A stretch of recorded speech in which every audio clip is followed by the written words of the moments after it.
हर हर महादेव। मैं आज एक अच्छी और सच्ची कहानी सुनाने जा रहे हैं। कहानी बहुत ही दिलचस्प है। कहानी को ध्यान से और अंत तक सुनिए, तभी आपको कहानी के निष्कर्ष समझ में आएगा। एक राजा था। तो राजा अपने कचहरी में दिन में चल जाता था, तो रानी अपने महल में रहती थी। एक दिन के बात हुआ कि महल में एक गरबैया और एक गरबैनी दोनों खोथा लगाया हुआ था। जहां रानी सोती थी उसी महल में। तो रानी सुतल सुतल देख रहा है कि गरबैया के पहिलका औरतिया मर गई, तो गरबैनिया दूसरा शादी करके लाई। जब दूसरा शादी करके लाई तो जे गरबैया से पहिलका लड़का था, उस बच्चे को ये जो दूसरी शादी करके लाई गरबैया, वो औरतिया उसको चोच चोच से मार मार के और उसको जान मार दिया। यह सब देखकर रानी बहुत चिंतित में रहने लगा। क्यों, मैं भी अगर मर जाएंगे तो मेरा भी एक जो लड़का है राजकुमार, उसको भी तो राजा अगर दूसरा शादी करके लाएगा तो मेरा भी बेटा को औरत मार देगी, रहने नहीं जा देगी। यही सोच समझ में उसको सदमा लग गया। रात दिन सोचते रहती थी कि हे भगवान, हे शिव गुरु, हे महादेव, क्या मैं देख रहा हूं। ऐसा भी होता है कि जब अपने मां नहीं है तो मां का दर्जा दूसरी मां नहीं दे पाती है। ये सोच सोच के रानी बीमार पड़ गई। जब बीमार पड़ गई तो उसको बहुत सा वैद्य राजा के बात हुआ, आज्ञा हुआ, बहुत सा देश विदेश से इलाज चला, तो पर भी उसको तबीयत ठीक नहीं हुआ। वैद्य ने बोले कि हे राजा, इनको किसी भी बात का सदमा लगा हुआ है। एक बीमारी को आप ही ठीक करते हैं। इनको बहुत अच्छा तरह दुलार मलार के और पूछिए और इसको संतुष्ट कीजिए, तभी इनका बीमारी ठीक होगा। राजा ने अपने रानी से बोले कि क्या हुआ रानी, क्या बात है, जो है ये खुल के बताइए। रानी तो पहले ना करे थे, कोई बात नहीं कोई बात नहीं है, लेकिन खूब जब प्यार से पूछने लगे राजा, तो रानी बताई कि महाराज, मैं एक दिन देख रहे हैं अपने महल में एक गरबैया एक गरबैनी दोनों खोथा लगा के बहुत दिन से रह रही थी। गरबैनिया बेचारी मर गई, उसका एक पुत्र था। तो गरबैया दूसरा शादी करके लाया। जब गरबैया अपना निकल जाता था इधर उधर काम करने के लिए, तो गरबैनिया इसको बहुत मारता था, पीटता था, खाना नहीं खाने देता था। उसी कर करके पहिल का बेटा कोई जान ले लिया। राजा, अगर मैं भी मर जाऊं तो मेरा भी राजकुमार है, उसको भी आप दूसरा जब शादी करके लाइएगा तो माँ का दर्जा तो नहीं दे पाएगा और मेरा भी बेटा को सब मार देगा ना। इसी सोच सोच के मैं परेशान हूं। राजा ने बोले कि महारानी, बस इतना ही छुप बात है, इसके लिए आप क्यों टेंशन ले रहे हैं। भगवान न करे, ईश्वर न करे, हम लोग साथ जन्म तक साथ रहेंगे। ईश्वर से ही दुआ मनाइए। कैसे मर जाएंगे हम लोग, बताइए। भगवान से आराधना कीजिए कि हम लोग जन्म जन्म तक साथ रहें। यह सुनकर रानी बोली कि नहीं, खुदा न खास्ते ऐसा हो, तब क्या कीजिएगा राजा साहेब, हमको बताइए, वचन दीजिए।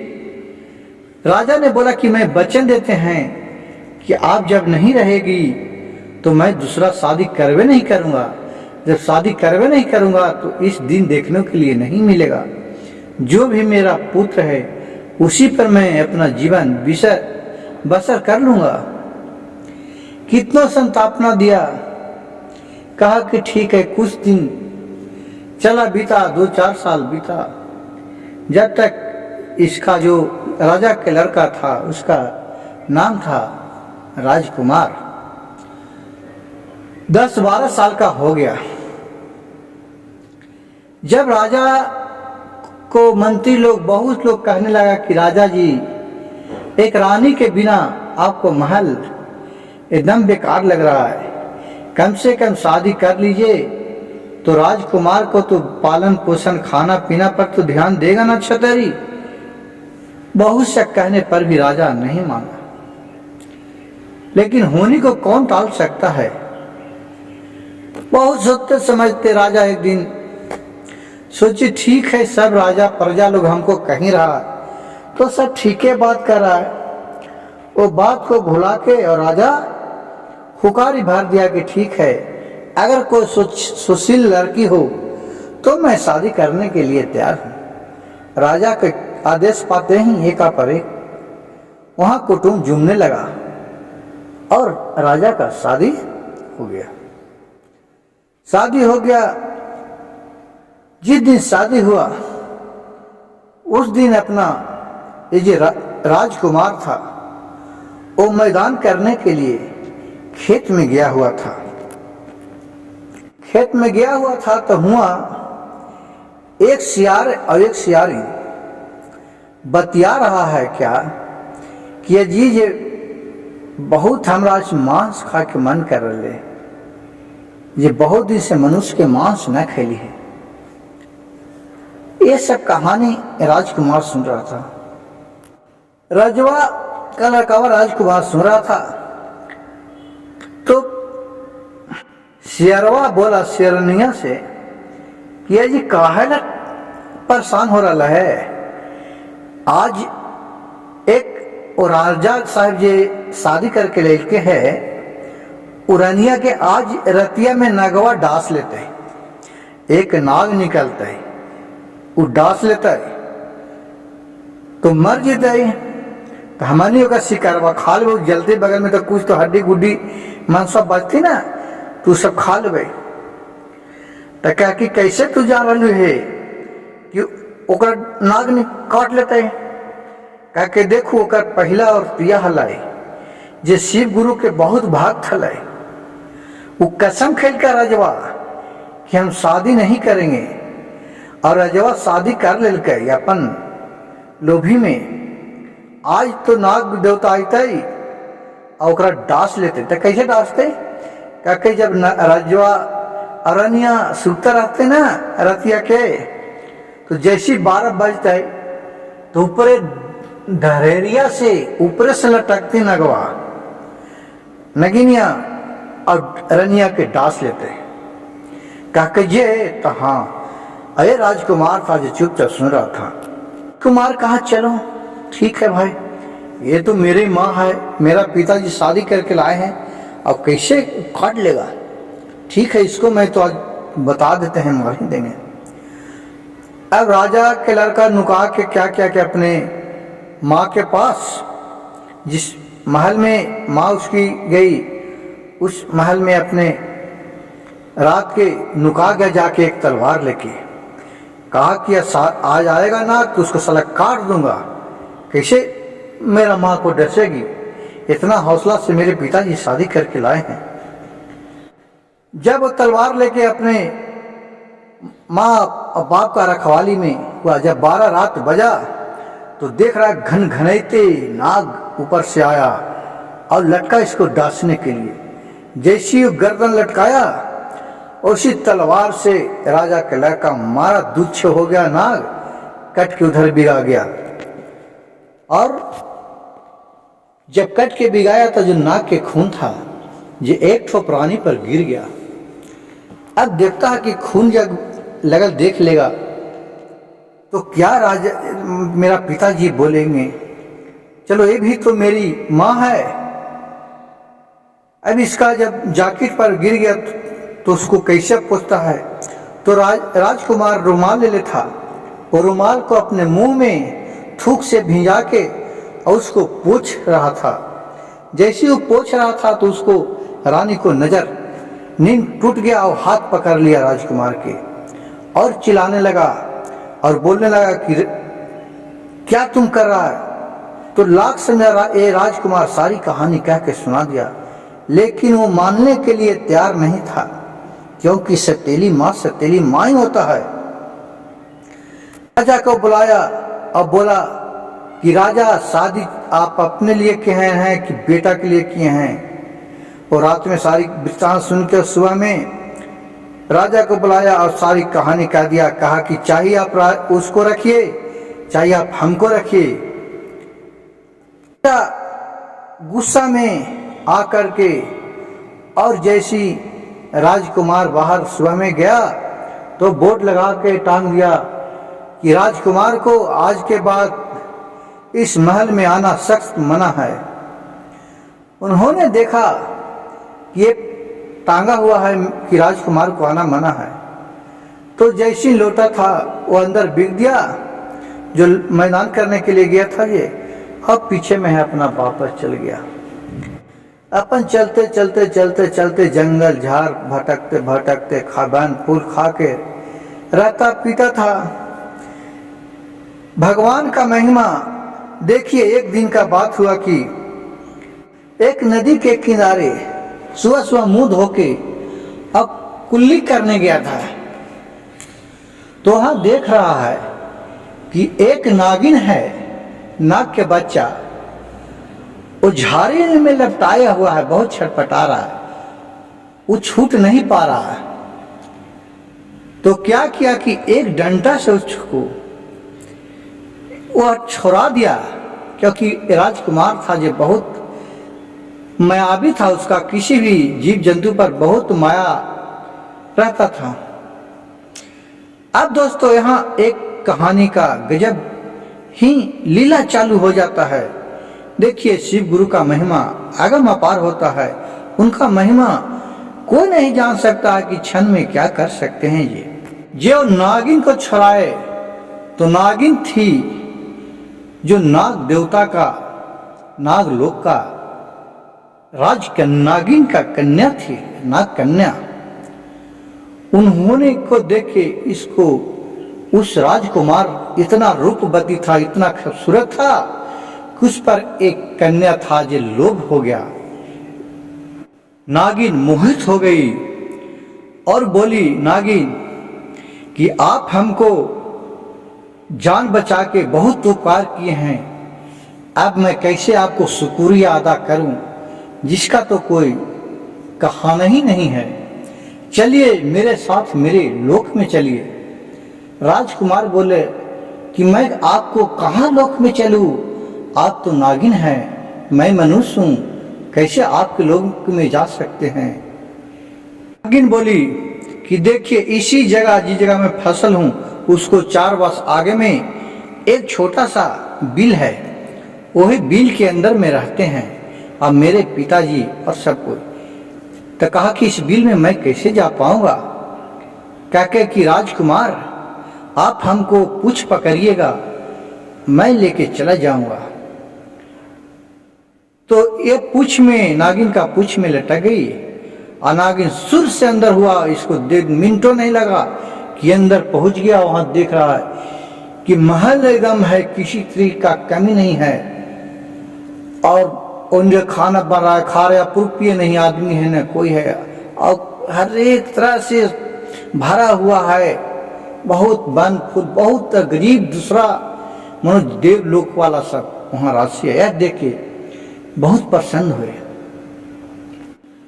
अब वहां क्या कर देखा कि जब ये रानी अपने महल में नाग कन्या ले गया राजकुमार को, और वहीं अपनी रात में रहता था, और जब सुबह हुआ था तो उसको एक चटाई में लपेट के अब एक कोना में खड़ा कर देता था। एक दिन उसका पिताजी वहां आए तो देख रहे हैं कि यहाँ मनुष्य का कोई धमक आ रहा है।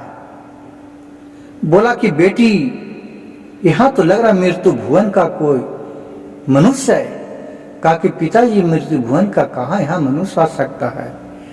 कहा कि नहीं बेटी है तो देख लीजिए कहाँ है। चारों पटे देख रहा तो कोई नहीं है, कन्हू नहीं है। लेकिन उसको तो चटाई में खड़ा करके राजकुमार को रख देता था। उसी दिन कुछ बीतते बीतते एक दिन के बात हुआ। कुमार बोला कि अब मैं अपने लोक में जाऊंगा, अब इस लोक में बहुत दिन हो गया रहने के रहते, अब मेरा माँ बाप का याद आ रहा है, अब मैं अपने लोक में जाऊंगा। कहा कि राम नाग कन्या की राजकुमार आपके बिना तो मैं एक क्षण भी नहीं रह सकते हैं, अब मैं आपको छोड़ के नहीं जाने दूंगा। कहते तो ठीक है तो आप भी चलिए। तो कहा ठीक है तो करके ऐसे तो मैं नहीं ले जाऊंगा, मैं तो चोर नहीं हूं कि भगा के ले जाऊंगा। आप अपने पिता से वचन लीजिए, उनको से कहिए चलने देंगे तो मैं ले जाऊंगा। कहा कि ठीक है। इसी करते करते नाग कन्या थी जो गर्भवती रह गई। अब ये बात नागराज को और नागरानी को मालूम हुआ तो उन लोग तो एकदम गुस्सा से तिलमिला उठे। नाग कन्या ने सारी कहानी कह के सुना दिया कि महाराज पिताजी, अगर ये आज नहीं होते तो मेरा भी आप लोग मुंह नहीं देखते। मैं एक दिन बाहर में मृत्यु भुवन पर घूमने के लिए गया था, वहां एक मैं फंस गया था एक जगह, तो वहाँ इन्होंने हमको मदद किए और इनका भी पृथ्वी से कोई लेना देना नहीं है, ये भी शिव गुरु का अवतारी हैं, उन्हीं का ये भी हैं, जिनके बिना मैं एक क्षण भी नहीं रह सकते हैं। अब देखती है कि अब इसको डांटते हैं राजकुमार को तो ये तो मर जाएगा, तो मेरा बेटी भी मुस्मात हो जाएगी, अब क्या करूं। दोस्तों, कहा गया है कि बाल बच्चे के लिए माँ बाप क्या नहीं करता है। कहा कि चलो ठीक है बेटी, जाओ अब नियम पूर्वक से जिस तरह से देवलोक में शादी होता है तो उसके साथ शादी विवाह करवा दिए और पिताजी से बोले कि आप हमको इतना आशीर्वाद दीजिए कि जो मैं सोचूं आप लोग का याद करूं, शिव गुरु का याद करूं, भोलेनाथ को, तो मैं जब चाहूं जो चीज वो चीज मनो अच्छा हो और मैं किसी को बुराई नहीं करूं। कहा कि एवं मस्तु, और शादी ब्याह कर लिया, धूमधाम से हुआ। तो 4 दिन रहा और वहां से फिर राजकुमार और नागिन दोनों मृत्यु भुवन के लिए चल पड़े। फिर वहां से बिल से आगे बाहर दोनों। अब दोस्तों, राजकुमार और नागिन से शादी करके इन लोग तो खुशी थे, यहाँ रह रहे थे। अब उसका जो राजकुमार के पिताजी था और उसको जो माता थी, उसको एक भी बाल बच्चा नहीं हुआ उसके बाद। अब पूरा जीवन बुढ़ारी उसको बीत चुका और राज का कोई भोगवैया भी नहीं था और दोनों आंख से दोनों अंधी हो गया था। रानी थी जो अंधी हो गई थी और राजा था जो भी अंधा हो गया था और अफसोस कर रहा था कि आज राजकुमार भी रहता एक तो मेरा बुढ़ापा का सहारा होता। आज दूसरी शादी करके मैं नर्क लोक में भी रहने का हमको जगह नहीं मिलेगा कि मैं किसके पास जाऊं, कहाँ रहूं, इतना राज का कोई भोगवैया नहीं है। ये सब सोचते रहता था और शिव गुरु की आराधना करते रहता था कि हे भगवान, मेरा राजकुमार को कैसे वापस ला दीजिए। अब एक समय हुआ कि दोनों नाग कन्या और राजकुमार कहा कि चलो ते हैं अब अपने पिताजी के घर, और दोनों घर चले गए। वहां गए तो देख रहे हैं कि राज का जो भोगवैया कोई नहीं, वहां मंत्री किस तरह चला रहा है और उसका माए बाप को कुछ नहीं सुन रहा है, सब आग के अंदर हो गया है। इन्होंने गया और बोला राजा कहाँ है, तो राजकुमार का मंत्री बताया कि ये राजा है और ये रानी है जो अंदरी है, दोनों बुढ़ा बुरी बैठल है, वो दोनों एक राजा है और एक रानी है। वो दोनों के जाकर दोनों गोर पड़ा, गोर लगा तो टोटो के बोला कौन है बाबू, तो राजकुमार बोला, पिताजी आपका मैं लड़का राजकुमार हूं। इतना सुन के गले से लगा लिया, गले से लगाया। उसका जो आग का रोशनी था जो दोनों वापस आ गया, रानी का और राजा का। और देख के अचंभा हो गया कि मेरा खोया हुआ बेटा आज दरवाजे पर आ गया। और दोनों को छाती से लगा लिया और फिर अपने सौतेली माँ के पास गया।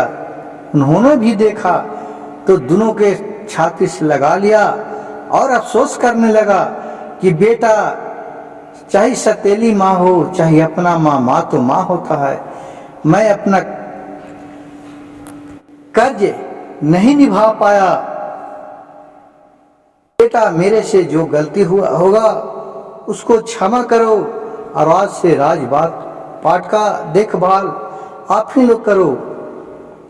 और फिर नाग कन्या से एक बहुत सा सुंदर अच्छा बालक पैदा लिया। और सास पुतोह राजा और रानी खूब खुशी खुशी रहने लगे। और राजकुमार को राज तिलक हुआ और अच्छे तरी राज चलाने लगे। और उनके राज्य में किसी भी तरह का किसी का दिक्कत न हो, सब सुखी संपन्न आदमी रहने लगे।